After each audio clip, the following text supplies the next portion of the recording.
मणिपाल विश्वविद्यालय के सुव्यवस्थित और सुरम्य परिसर में इस सभागार में पर्यावरण पर एकाग्र इस कार्यशाला में मंच पर विराजमान समाज जीवन को ही प्रयोगशाला मानकर निरंतर कार्य करने वाले श्रीमान गोपाल आर्य जी और बड़ी कुशलता से जिन्होंने मणिपाल विश्वविद्यालय और इस कार्यशाला दोनों के विषय में भी भूमिका रखी, प्रोफेसर नीतू भटनागर जी मेरे साथ यहाँ विराजमान, राजस्थान में उच्च शिक्षा में आयुक्त श्रीमान ओम प्रकाश बैरवा जी और आपके लिए बहुत सारी सामग्री सहेज कर प्रस्तुत और अभी भी सहेजने में लगे हुए श्रीमान संजय गोस्वामी जी,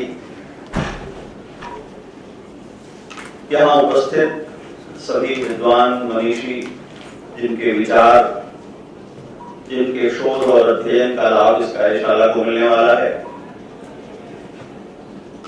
अभी जो अपना वक्तव्य दे रहे थे श्रीमान नितिन जैन जी, वे सभी जिनका नाम लिया जाना चाहिए, मैं नहीं ले पा रहा हूं, कुछ तो मेरे सामने हैं, डॉक्टर कृष्ण शर्मा जी, प्रोफेसर सुशील कुमार जी, और जिनका नाम मैं नहीं ले पा रहा हूं आप लोग ले लें अपनी ओर से, समझिए मैं ले रहा हूं। और विशेष रूप से डॉक्टर प्रभात दीक्षित जी जिन्होंने इस बात का बहुत यत्न किया कि मैं भी इस सुंदर परिसर में आऊं, यहाँ आपके इस आयोजन में सम्मिलित हूं। विश्वविद्यालय के सभी सम्मानित प्राध्यापक, शोधार्थी, यहाँ उपस्थित मित्रों, हम लोगों के जीवन में कुछ चीजें विचार पूर्वक चलती हैं, कुछ चीजें व्यवहार पूर्वक चलती हैं। विचार वो हैं जिनमें हमारी नैतिकता, जिनमें हमारा मूल्य बोध, जिनमें हमारी समझदारी का कोई उपयोग होता है। व्यवहार वो हैं जिन्हें हम असावधान होकर भी करते रहते हैं। हमें एक अभ्यास मिल जाता है पीढ़ियों से और उस अभ्यास को हम दोहराते जाते हैं। कई बार हम विचार पूर्वक ये जानने पर कोई श्रम नहीं करते कि जो व्यवहार हम कर रहे हैं इसका औचित्य क्या है, इसका तात्पर्य क्या है, इसका फल क्या है। आज इस सत्र में थोड़ी देर आपके साथ चर्चा करते हुए मैं विषय में प्रवेश करूं, उसके पहले मैं ये बात आपके ध्यान में ला दूं कि मैं ये कोई प्रवचन नहीं कर रहा हूं, तो मैं आपको आमंत्रित करता हूं कि जो बातें मैं कहूंगा आप उसमें प्रश्न कर सकते हैं, मेरे बोलने के बीच में ही कर सकते हैं। तो मुझे लगेगा कि आप ज्यादा ईमानदारी से सुन रहे हैं और मैं ज्यादा जिम्मेदारी से बोल रहा हूं। तो एक तो ये, दूसरी बात ये कि मैं कोई बड़ी आदर्श बात, कोई बड़ी सैद्धांतिक बात कहूं तो मैं बहुत देर तक कहता रह सकता हूं। आप जानते हैं संस्कृत वाङ्मय में बहुत कुछ है, इतना कुछ लिखा हुआ है कि मैं अगर संदर्भ ही दोहराऊं तो कई दिनों तक बोलूं, लेकिन मैं उसमें नहीं जाऊंगा। मैं चाहता हूं थोड़े समय में गंभीरता पूर्वक कुछ बातें आपके ध्यान में लाऊं। मेरे सामने जो विषय रखा गया है वो है प्राचीन ग्रंथों में और आधुनिक विज्ञान में जो पर्यावरण की दृष्टि है। ये बात दृष्टि की है, व्यवस्था की नहीं है, इसलिए मैं व्यवस्था पर नहीं जाऊंगा, पहले दृष्टि पर जाऊंगा। और जो हमारी दृष्टि है इसको लेकर, उसमें गहरा परिवर्तन हुआ है। मैं कुछ एक का ध्यान यहां आपको आकृष्ट करता हूं। वो परिवर्तन ये है कि प्राचीन भारतीय जीवन पद्धति प्रकृति को अपना संरक्षक मानती रही है और आधुनिक दृष्टि अपने को प्रकृति के संरक्षण में लगा रही है। ये एक मौलिक अंतर है। प्राचीन भारतीय दृष्टि, प्राचीन भारतीय ग्रंथ कहते हैं माता भूमि पुत्रोहम पृथिव्या। पृथ्वी माता है, हम संतानें हैं। आप जानते हैं माता संतानों का पालन करती है, संतानें कभी मां का पालन नहीं करते, वे उसकी सेवा करते हैं। और जब किसी संतान को ये लगे कि वो अपनी मां का पालन कर रहा है, या किसी मां को ये सोचना पड़े कि उसकी संतान उसका पालन कर रही है, तो ये दोनों के लिए दुर्भाग्य का फल है। हमारी वर्तमान पर्यावरण दृष्टि में जो हमारे रक्षक थे, प्रायः हम उन सब के संरक्षण करने की स्थिति में आ गए हैं। इससे हमें ये पता चलता है कि हमारी पूरी रक्षा प्रणाली जो प्रकृति के द्वारा निर्मित हुई थी, वो जर्जर हुई है, वो विकृत हुई है। धरती की, आकाश की, अग्नि की, जल की, वायु की जिस सत्ता को पहचानने के कारण वेदों ने इन्हें ब्रह्म कहकर संबोधित किया, वो वायु त्वमेव प्रत्यक्षम ब्रह्म वदिष्यामि, जिनके कारण वेदों ने पृथ्वी सूक्त लिखा, जिनके कारण वेदों ने आकाश सूक्त कहा, जिनके कारण वेदों ने अग्नि सूक्त कहा, अग्निमिले पुरोहितम यज्ञस्य द्विजम कहा। हमारे लिए वो अग्नि अपनी पूज्यता, अपनी चिन्मयता, अपनी आध्यात्मिक शक्ति के महत्व को कुछ खोकर, अपनी चिन्मयता को थोड़ा गंवाकर, बहुत भौतिक होकर ऊर्जा का एक साधन भर रह गया। एक और बात हम पर्यावरण के बारे में, उसकी और भौतिक उपादानों में आए, उसके पहले देखनी होगी। जिन्हें हम प्राचीन भारतीय ग्रंथ कहते हैं, उनमें सबसे पहले तो वेद हैं, उनके बाद उनको व्याख्यायित करते हुए इतिहास पुराण है। हमने जड़ और चेतन जगत के बारे में अपनी एक दृष्टि बनाई है। हम बार बार प्रकृति की चर्चा करते हैं, और ये ध्यान देने की बात है कि जो आधुनिक जीवन है, आधुनिक शब्द भी हमारे लिए बहुत भ्रमपूर्ण है, मैं उसमें जाऊंगा नहीं विस्तार वैसे। आधुनिक का अर्थ क्या होता है? 100 साल पहले वाले लोग आधुनिक नहीं थे क्या? ये एक समय सूचक उपाधि है। अधुना का मतलब होता है संस्कृत में अब, अभी, और प्रत्येक काल अपने समय में आधुनिक ही होता है। तो जब हम आज अपने को आधुनिक कहते हैं और कल जो आधुनिक थे उनकी आधुनिकता पर प्रश्न चिन्ह उठाते हैं, तो ये हमारी समझदारी को संदेह में डालता है। आदरणीय गोपाल जी बैठे हैं, अयोध्या में हम लोग बैठे थे, पर्यावरण पर चर्चा हो रही थी, तो मैंने एक बात आपके सामने रखी थी और मैं बार बार दोहराता हूं उसे। मैं ऐसे कई सारे बिंदु आपके सामने रखूं, एक मैं उसमें से रखता हूं जो हमारे जलाशय हैं, पानी पीने के साधन हैं। जितने पारंपरिक जलाशय हैं, उन जलाशयों की ये विशेषता है कि वे पानी दे भी सकते हैं और पानी ले भी सकते हैं। आधुनिक जलाशय के विज्ञान ने पानी पीने के जितने आधुनिक स्रोत हमने विकसित किए, वे बैंक के एटीएम की तरह हैं, जो पानी दे सकते हैं, पानी ले नहीं सकते। तो अगर 4-5 दिनों की छुट्टी इकट्ठा हो जाए तो एटीएम में आपका कार्ड काम नहीं करेगा, मशीन खाली हो जाएगी। आज हम धरती को भी एक खाली हो जाने वाले एटीएम में बदल रहे हैं,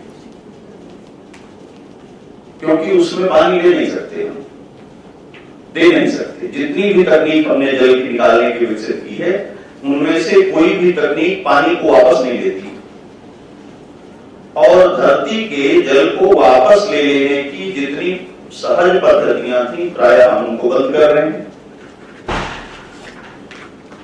मैं आंकड़ा तो नहीं दे सकता, आप लोगों के पास होगा, पर नगरीय विकास की योजना में हाईवे बनाते हुए 6 लेन 8 लेन और बहुत बड़े बड़े कॉम्प्लेक्स और बिल्डिंग्स बनाते हुए लगभग सारी ही धरती को कहीं पांव में मिट्टी नहीं लग जाए की चिंता में कंक्रीट करते हुए हम धरती के सांस लेने की प्रक्रिया को निरंतर बंद कर रहे हैं।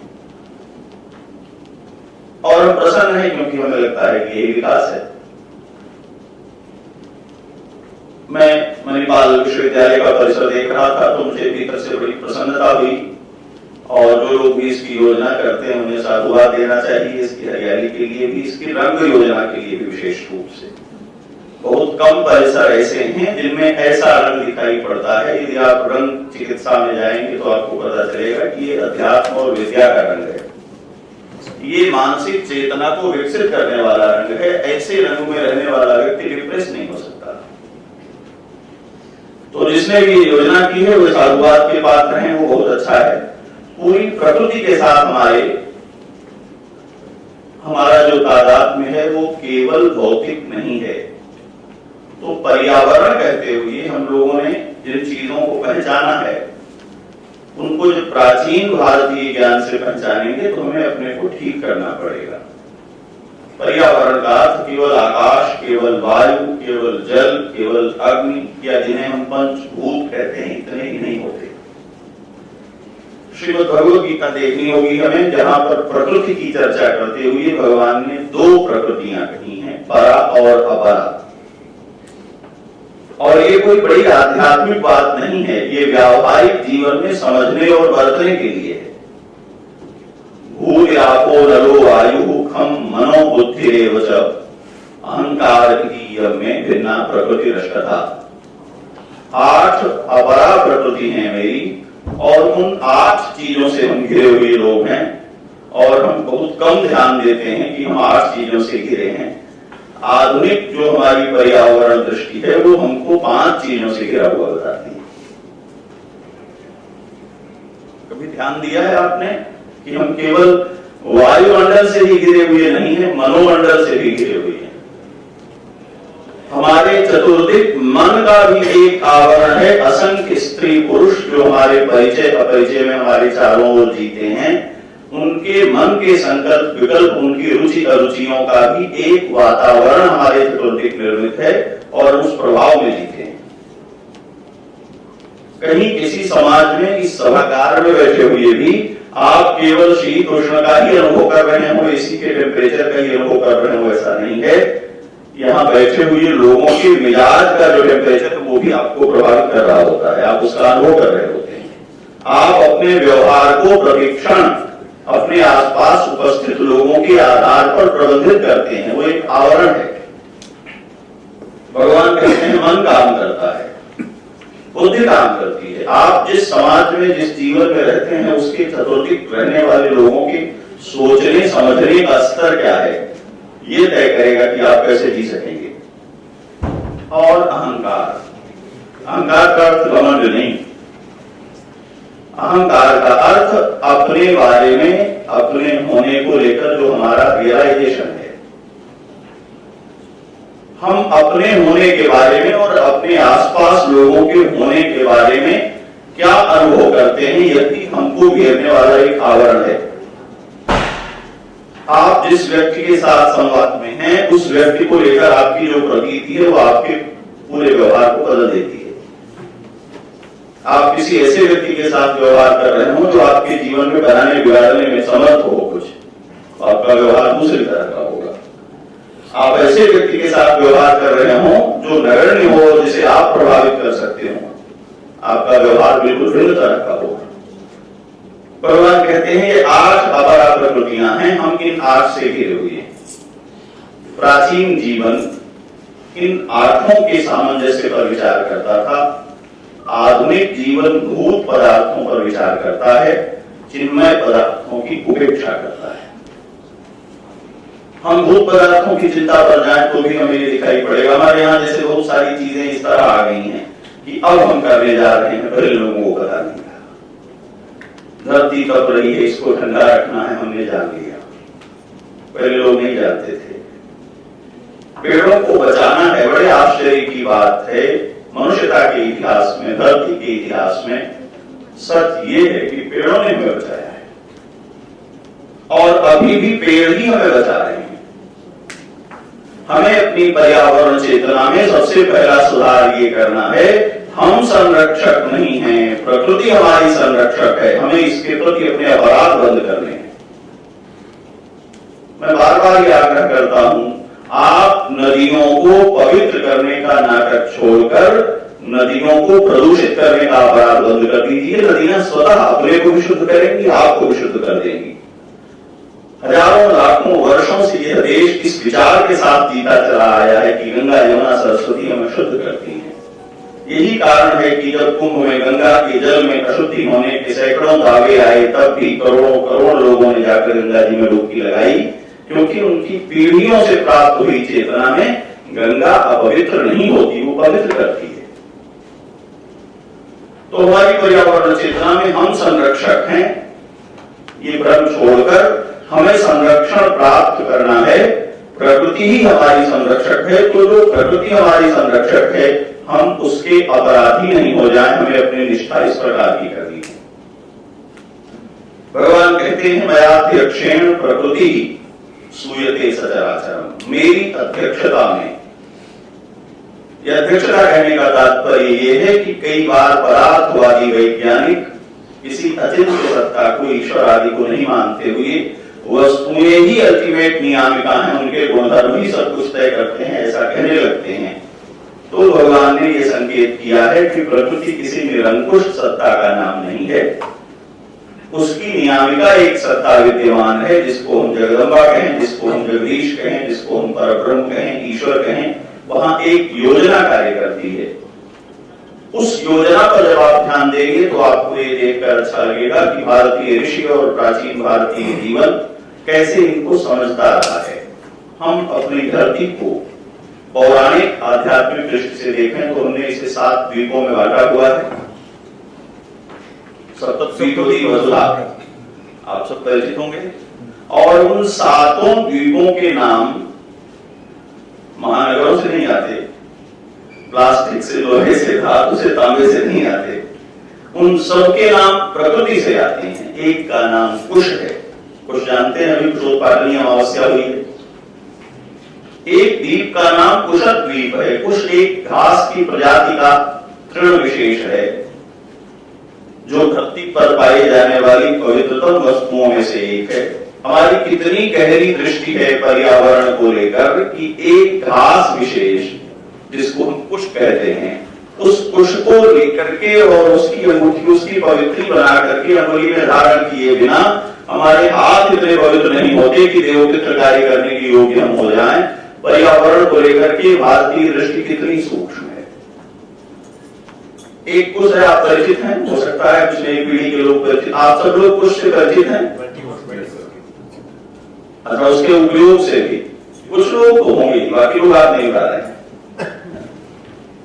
आप सब परिचित हैं ना। और ध्यान देने की बात यह है कि आप उसे 360 तक नहीं ला सकते हैं, वो बेकार हो जाएगा।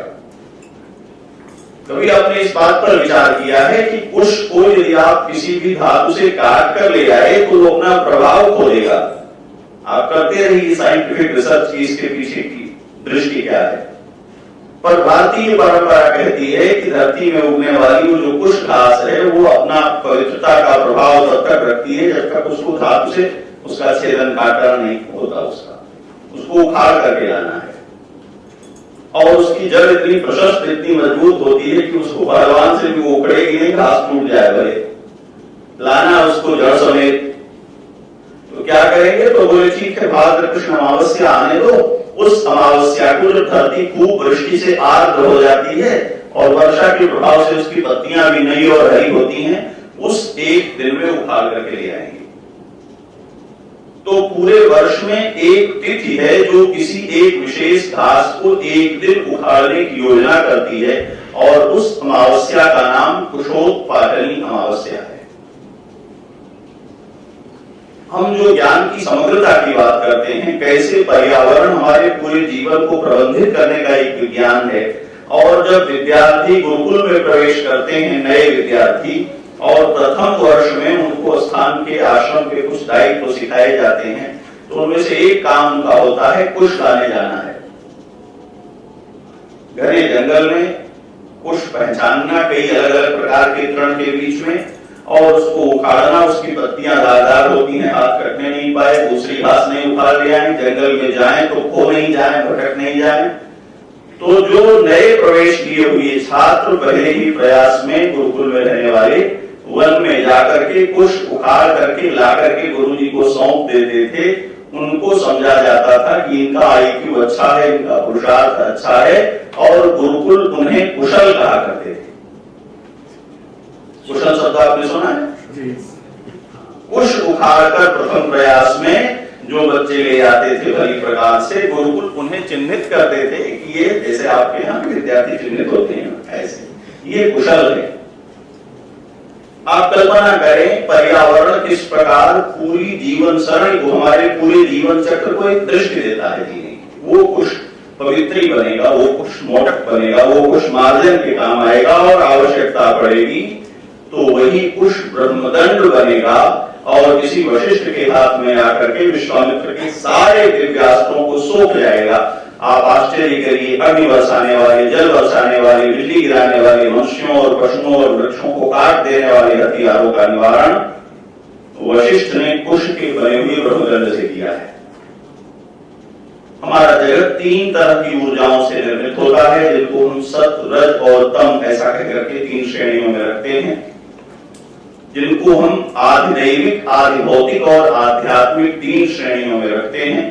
भारत का पर्यावरण विज्ञान आदि भौतिक, आदि दैविक और आध्यात्मिक तीनों ऊर्जाओं को परस्पर पहचानता है। उस पहचानने का असर ये होता है कि खगोल में जो आपके लिए सूर्य है, इस शरीर में वो आपके लिए दाहिनी नाड़ी है नाक में चलने वाली, और इस धरती में वो आपके लिए मदार का वृक्ष है। आप परिचित हैं? मदार का फूल क्या कहते हैं? आग कहते हैं, अर्क कहते हैं, अकौड़ा भी कहते हैं, और यहाँ राजस्थान में तो खूब जैसलमेर क्षेत्र में आकड़ा। रेगिस्तान में जहां सफारी के लिए आप लोग घूमने जाते हैं, वो भारत का हो चाहे दुबई का हो चाहे दुनिया के किसी देश का, जहां घास का एक तिनका भी नहीं मिलेगा, वहां आपको लहराते खिले हुए फूलों के गुच्छों से युक्त आकड़ा के पौधे मिल जाएंगे। क्यों? सूर्य की वनस्पति है। पानी पड़ेगा तो सूख जाएगा, और जब आग तपेगी, प्रचंड अग्नि होगी, तो मदार का वृक्ष लहराएगा और हरा हो जाएगा, क्योंकि उसका संबंध सूर्य से है। शताब्दियों पहले से भारतीय ऋषि ये बात जानते थे कि आकाश मंडल में जो आपका जुपिटर है, जिसके नाम पर आप स्कूटर बेच रहे हैं, वो बृहस्पति है। वो आकाश में होता है तो उसका एक चरित्र क्या है? वो पीला है। मैंने क्यों कहा कि आपकी वेल्डिंग विशेष सराहनीय है हमारी बात की? बृहस्पति का रंग क्या है? और बृहस्पति की चिकित्सा करते हुए हमको यदि कुछ अपना प्रभाव बढ़ाना हो तो क्या कर, कौन सा पत्थर पहनते हैं? पुष्पराग, जिसे आप पुखराज कहते हैं। ये पर्यावरण दृष्टि है हमारी, जो केवल घास में और पानी में नहीं है। धरती में विद्यमान पत्थरों में भी हमारी ऊर्जा कहां कहां से अनुकूलित है, इसको भारतीय ऋषि पहचानता है। अभी हम गणेश चतुर्थी मना रहे हैं। क्या ये पहचानने और ध्यान देने की बात नहीं है कि गणेश जी को दूर्वा को चढ़ती है? ये पर्यावरण दृष्टि है हमारी। गणेश जी का नाम लंबोदर है, प्रसंगवश उनकी बात करनी चाहिए। पेट बड़ा हो गया गणेश जी का, भूख बहुत लगती है, ज्यादा खाते हैं, लड्डू खा लिया वो उन्होंने, सुना होगा आपने। ज्यादा लड्डू खाने से क्या होता है? शुगर हो जाता है। गणेश जी को भी मधुमेह की कठिनाई हो गई। बोले ये तो क्या करेंगे? तो वैद्यों ने कहा कि महाराज खाना कम कर दीजिए। खाना कम नहीं कर सकते। कोई दृष्टि तो होनी चाहिए पर्यावरण की। आयुर्वेद कहता है नास्ति मूलम औषधम, एक भी तृण ऐसा नहीं है धरती पर जो औषधि नहीं है, और जो कहता ही औषधि नहीं है वो जानता ही नहीं। तो गणेश जी को कहा गया कि महाराज भूख तो आपको शमन करना पड़ेगा। क्या कर सकते हैं? बोले आप अपने मधुमेह की चिकित्सा करने के लिए कैंथ खाइए, कपित्त और जामुन खाइए। तो जो सीनियर सिटीजन सब जानते होंगे जामुन बहुत लाभप्रद है। बोले इतने से भूख नहीं मिटती हमारी, तो क्या करें? बोले सफेद दूर्वा, श्वेत दूर्वा का सेवन करिए। क्यों? क्षुधा की निवृत्ति करने में उससे बढ़कर के कोई और साधन नहीं है। तो अधिक भूख का शमन करने के लिए श्वेत दूर्वा, ये इसको हम आधिदैविक दृष्टि कहते हैं, देवताओं की आराधना की दृष्टि कहते हैं, उसके साथ भारतीय चिंतन आदि भौतिक दृष्टि का सामंजस्य इस प्रकार की हुई है। गणेश जी बुद्धि के देवता हैं, भोजन तो कम करना ही पड़ेगा, क्यों? कहा जो बहुत भोजन करता है उसकी बुद्धि तीव्र। हमारे शरीर की संरचना ऐसी है कि आंतें और मस्तिष्क एक साथ काम नहीं करते, जब एक काम करता है तो दूसरा आराम करने लगता है। शरीर की योजना ऐसी है। तो जो हमारी प्राकृतिक चिंता है वो सप्त द्वीपों में बटी हुई पृथ्वी को कुश, क्रौंच, प्लक्ष, शाल्मली, शक, पुष्कर ऐसे द्वीपों में, सब विस्तार में जाऊंगा तो विलंब हो जाएगा, मैं नाम लेकर छोड़ रहा हूं। हमारे सातों द्वीपों की अवधारणा प्रकृति निष्ठ है। हमने जो द्वीप बनाए हैं, आधुनिक विज्ञान ने जो द्वीप बनाए हैं, नगरीय चेतना ने जो द्वीप बनाए हैं, आप कल्पना कर सकते हैं? वहां तो पेड़ भी कंप्लीट कर लगाए गए हैं। मैं तो आश्चर्य में होता हूं, बड़े चमकते हुए मॉल्स में जाता हूं तो धातुओं के पेड़ लगाए हैं लोगों ने। मूर्खता की इससे बड़ी कोई पराकाष्ठा नहीं हो सकती है। जितने रुपए में आप एक मेटल का पेड़ खड़ा करते हैं कहीं दिखाने के लिए, उतने रुपए में सच्चे पेड़ कितने लग सकते हैं। हम वृक्षों को हम जीवन देने वाली, अच्छा धातु का सोने का भी पेड़ हो तो ऑक्सीजन देगा क्या? हमारी पर्यावरण दृष्टि विकृत हुई और हमने जीवन देने वाले वृक्षों को लकड़ी देने वाले वृक्ष मान लिया और यहां से वृक्षों का नाश प्रारंभ हो गया। वृक्ष लकड़ी देने के लिए नहीं, वृक्ष जीवन देने के लिए है। मैं कई बार हंसता हूं और एक शब्द की युक्ति की चर्चा करता हूं, संजय जी, जीवन शब्द है, जीवन शब्द में से वन हटा दीजिए तो क्या बचेगा? जिस दिन हमारी व्यवस्था में से वन घट जाएंगे, केवल हम जिंदा रहेंगे, वो जी बचेगा और कुछ बचेगा नहीं।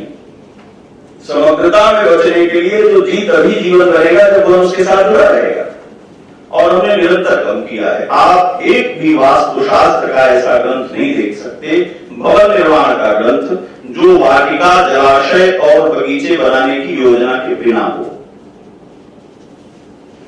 और जो हमारी अभी इंजीनियरिंग है, यदि सरकारों के डंडे का डर नहीं हो तो कौन सा इंजीनियर है जो आपके अपार्टमेंट में बगीचा रखता है? जो बिना धरती के हो नहीं सकते थे, हमने उनको बिना धरती का बना दिया, गमलों में लटका लटका करके। और आश्चर्य तो यह है कि इन पौधों की जाने दीजिए, बोनसाई शुरू हो गए। मैं कहता हूं इस धरती पर कोई बड़े पाप गिने जाएंगे, भ्रूण हत्या, गो हत्या जैसे पाप, उनमें से एक पाप बोनसाई है। महान वृक्ष जो थे, उन वृक्षों को उनकी जड़ें छांट छांट करके उनको बढ़ने नहीं देना और गमलों में उनको दशकों तक बाध्य करना कि बौने बने रहो। इससे ज्यादा अपराध क्या हो सकता है? और हम कर रहे हैं और हम प्रसन्न हैं कि हमने आंगन में भी घर लगा दिया है। तो जो पर्यावरण दृष्टि को लेकर के हमारी चेतना, भारतीय चेतना, मैं ये नहीं कह रहा हूं कि आधुनिक दृष्टि सब बुरी है, मेरा एक विशेष अर्थ है जिसके लिए मैं ये बात कह रहा हूं। आधुनिक दृष्टि का क्या हुआ है? हमारी तकनीक की शक्ति बढ़ गई है, तकनीक की क्षमता बढ़ जाने के कारण हमारी प्रयोगशीलता बढ़ गई है, और प्रयोगशीलता में बहुत अधिक तेजी आ जाने के कारण हमारे प्रयोगों में हमारा चारित्रिक निवेश समाप्त हो गया है। अब कुछ भी करने के लिए हमको चरित्रगत रूप से उसके साथ नहीं जुड़ना है। सबसे बड़ी विकृति ये आई है, दूध चाहने वाला व्यक्ति गाय नहीं चाहता, ये हमारे पर्यावरण का असंतुलन है। वो पैकेट की कल्पना करता है। फल चाहने वाला व्यक्ति बगीचे और वृक्ष के बारे में नहीं सोचता, फलों के कैरेट के बारे में, और पैक विदेशों से आयातित प्लास्टिक में लपेटे हुए, स्टिकर लगाकर प्रामाणिकता शुद्ध किए हुए, मोम लगाकर जिनकी त्वचा को चमका दिया गया है, ऐसे फलों की चिंता करता है। ध्यान ही नहीं आता हमें कि जितना पनीर हम खपा रहे हैं उतनी दूध देने वाले जानवर हमारे आसपास नहीं है। हम इस बात में सोचना ही नहीं चाहते कि जितना अन्न हम खा रहे हैं, जितना घी हम चाहते हैं, जितना मधु हम चाहते हैं, ये उत्पाद देने वाला जो जीवन हमारे आसपास था वो कहां है? तो बहुत तीव्र प्रयोगशीलता का दुष्परिणाम ये हुआ है कि हमने अपने चरित्र के द्वारा जो कुछ उपजाया जाना था वो सब छोड़ दिया है। तकनीक के द्वारा, प्रौद्योगिकी के द्वारा, बहुत प्राविधिक योजनाओं के द्वारा हम बहुत जल्दी सब कुछ करने लग गए हैं और उसका परिणाम ये हुआ, जब आप तेज रफ्तार चलते हैं तो कभी भी रोड पर चलते हुए रोड साइड के सीन का आप आनंद नहीं ले सकते। कुछ भी बगल हो, अच्छी तरह से आप अनुभव कर पाए अपने रास्ते का, इसकी एक शर्त है कि आपकी रफ्तार मध्यम हो।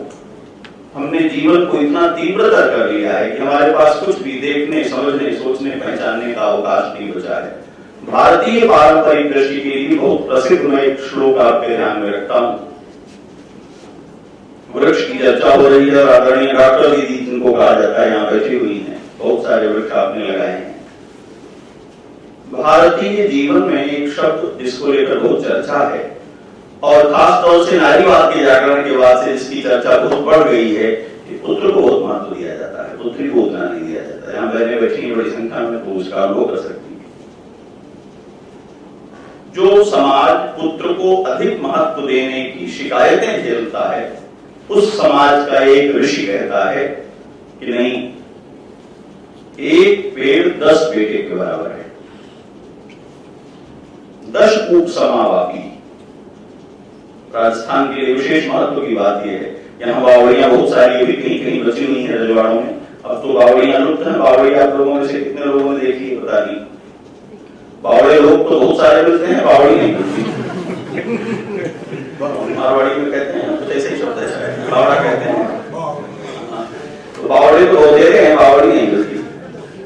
ऐसा जलाशय जिसमें सीढ़ियों से उतरकर जाने की योजना थी, वो कैसा था? एक बावड़ी 10 कुएं के समान महत्व रखती है, क्योंकि अकाल होने, और ये बात ध्यान देनी है, ये बात पूर्वांचल या बंगाल के लिए नहीं कही गई होगी, ये बात राजस्थान जैसे किसी प्रांत को देखते हुए कही गई होगी, जहां 12 महीने एक जैसे जल की उपलब्धता नहीं होती, जलाशय सूख जाते हैं। तो जो जलाशय अधिकतम सूखे को झेल कर भी पीने योग्य जल दे पाते हैं, उनका मूल्यांकन करने की पद्धति है 10 कूप समावापी। 10 कुएं के बराबर महत्व एक बावड़ी का है। 10 वापी समो हृदा, और 10 बावड़ियों के बराबर महत्व एक तालाब का है। 10 हृद समो पुत्र, और 10 तालाबों के बराबर महत्व एक बेटे का है। 10 पुत्र समो ध्रुवा, और 10 बेटे के बराबर महत्व एक पेड़ का है। क्योंकि पेड़ बावड़ी नहीं होने पर भी, कुआं नहीं होने पर भी बादलों को खींचकर आपकी धरती को आर्द्र करने की क्षमता रखते हैं, इसलिए वे बावड़ी का भी काम करते हैं, कुएं का भी काम करते हैं, तालाब का भी काम करते हैं। यदि आपके पास पोषित पेड़ लगे हुए हैं तो वे आपकी धरती का पानी सूखने नहीं देंगे, इसलिए पेड़ आपके लिए अधिक महत्वपूर्ण है। ये पेड़ों की शक्ति है जो धरती के गर्भ का जल भी खींच करके ऊपर लाते हैं, और धरती से समुद्र की ओर बह करके गया हुआ जल बादलों से जो आकाश में चला गया है उसको भी पेड़ खींच करके ले आते हैं। तो पेड़ तो आपके लिए जल खींचकर लाने का काम टैंकर से ज्यादा करते हैं, जल चक्र को चलाते हैं, पूरे जल चक्र में उनकी भूमिका है। इस बात को जब आप आध्यात्मिक ग्रंथों में देखेंगे तो एक प्रसंग आएगा, अभी हमने जन्माष्टमी मनाई है, भगवान कृष्ण गोवर्धन धारण करते हैं। गोवर्धन धारण करते हैं कि एक कथा तो ये है कि उन्होंने उसे उंगली पर उठा लिया, लेकिन इसको थोड़ा और प्रतीकात्मक अर्थों में भी समझना चाहिए, और आप लोगों के लिए विशेष महत्व का है। आप किसी दिशा में राजस्थान में गाड़ी लेकर के निकल जाइए, एक भी डोंगरी ऐसी दिखाई नहीं पड़ेगी जो घायल नहीं है आपके डायनामाइट और आपकी मशीनों से। और यही गोविंद देव जी विराजते हैं जयपुर में।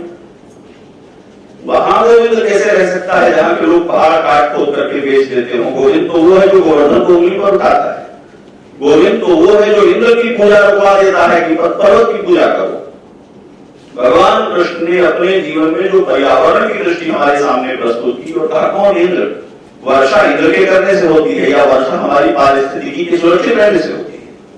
और हमारी पारिस्थितिकी को बनाए रखने में जो काम पेड़ करते हैं, जो काम नदियां करती हैं, जो काम वृक्ष करते हैं, जो काम पर्वत करते हैं, तो कृष्ण कहते हैं कि पर्वत, वो वृंदावन में रहते हैं, वो ब्रजगांव में रहते हैं, वो पर्वत की रक्षा की चिंता करते हैं। और सारे गांव को कहते हैं कि इंद्र का आश्रय हमें नहीं मिले, यदि हमारे पर्वत का आश्रय हमको मिलेगा तो हम बच लेंगे। ये केवल एक कथा नहीं है, ये गहरा प्रतीक है भारतीय दृष्टि का। हमें विकास की आवश्यकता है बढ़ती हुई जनसंख्या के प्रति। एक और बात कह करके मैं पूरा करूंगा, मुझे ध्यान नहीं, मैंने अधिक समय ले लिया वो अंतिम बात और ये बात है कि ये जितनी भी कुछ चर्चा हम कर रहे हैं ये तब तक सार्थक नहीं होती जब तक हमारे अपने चरित्र का, व्यवहार का इसमें कोई निवेश नहीं होता। हम बातें तो करते हैं पर जीवन जैसा जी रहे थे वैसा ही जीते रहते हैं, उसमें कोई परिवर्तन नहीं चाहते और यहीं आकर के सब कुछ झूठ हो जाता है। हम जिस तरह की सुविधाओं में जीने लगे हैं हमें इन सुविधाओं की आवश्यकता नहीं थी। बाजार हमारे जीवन में अधिक प्रभावशाली घटक बनकर के उभरे हैं और अभी भी हमारे समाज में बाजारों से लड़ने की कोई योजना नहीं है। हम जानते ही नहीं हैं कि हमारे जीवन को संस्कार और सरकार दोनों नहीं चलाते, बाजार चलाता है। हम वो सब कुछ उपयोग कर रहे हैं जिसे हमारे पुरखों ने सोचा नहीं था, जिन जरूरतों को हमने कभी अपने लिए परिभाषित नहीं किया था, जिनको किसी एजेंसी ने, किसी विज्ञापन में लाकर के हमारे सामने रखा है कि ये हो सकता है, ये हो सकता है। और बाजार ऐसी संगठित शक्ति है वैश्विक स्तर पर, आप जिसके विरुद्ध जाने के बारे में भी सोच भी नहीं रहे। मैं उसके विस्तार में गए बिना ये बात कहूंगा, हमने लग्जरी के नाम पर, हमने सुविधा के नाम पर, हमने आरामदेह जीवन के नाम पर एक ऐसा ढांचा जीवन का चुन लिया है जो वस्तुतः हमारे लिए है ही नहीं। और उसका परिणाम ये हुआ है श्रम रहित जीवन की ओर हम बढ़े हैं, दुख रहित जीवन की ओर हम बढ़े हैं। और आप जानते हैं स्वर्ग मरकर ही पाया जाता है, धरती पर स्वर्ग केवल एक प्रशंसा परक कथन है। यदि हम जीवन को स्वर्ग बनाना चाहते हैं तो समझ लीजिए हम मुर्दा होने को प्रस्तुत हुए लोग। किसी जिंदा व्यक्ति को स्वर्गीय कहकर देखिए, आपका घर तो स्वर्ग है, आप स्वर्गीय हैं, प्रसन्न होगा क्या? स्वर्गीय कहने का अर्थ क्या है? हाँ, यहाँ जो प्रॉपर्टी का क्लेम छोड़ गया है वही स्वर्गीय है। और हम सब लोग स्वर्गीय सुख की अभिलाषा की ओर बढ़ गए हैं। जीवन परिश्रम और प्राप्तियों में, जीवन भूख और तृप्ति में, जीवन आकांक्षाओं और पूर्तियों में समन्वय पूर्वक टिका हुआ है। हम आकांक्षाओं को, हम क्षुधा को, हम श्रम को छोड़कर केवल प्राप्तियों की ओर बढ़ने के द्वंद्व में गए हैं। बाजारों ने इसको प्रोत्साहित किया है और हम असावधान हैं, इसलिए बिना बुरा चाहे हुए भी हम पर्यावरण के शत्रु हैं। जब तक अपनी समीक्षा करके हम इन सुविधाओं पर चिंतन नहीं करेंगे, इनके मूल्यों पर विचार नहीं करेंगे, तब तक जो हमारी पर्यावरण चिंता है वो सार्थक नहीं हो पाएगी। आधुनिक दृष्टि, आधुनिक तकनीक, आधुनिक संसाधनों का उपयोग करते हुए मनुष्य के लिए एक ऐसी दुनिया के निर्माण के बारे में सोचना जिसमें मनुष्य शासक नहीं हो। मैं निष्कर्ष में ये वाक्य कह रहा हूं, पर्यावरण संरक्षण का एकमात्र सूत्र यदि कोई हो तो ये होना चाहिए कि मनुष्य उपभोक्ता नहीं है, मनुष्य शासक नहीं है, मनुष्य नियामक नहीं है, मनुष्य इस विराट प्रकृति में थोड़े अंश का साझेदार है। यदि हम पूरी मानव जाति को इस बात के लिए तैयार कर लें कि हम साझेदार हैं, हम स्वामित्व धारक नहीं है, तो हम पर्यावरण के प्रति अधिक उदार और अधिक सुलझे हुए हो सकते हैं। आप लोगों ने धैर्यपूर्वक सुना, इसके लिए साधुवाद। जय श्री राम।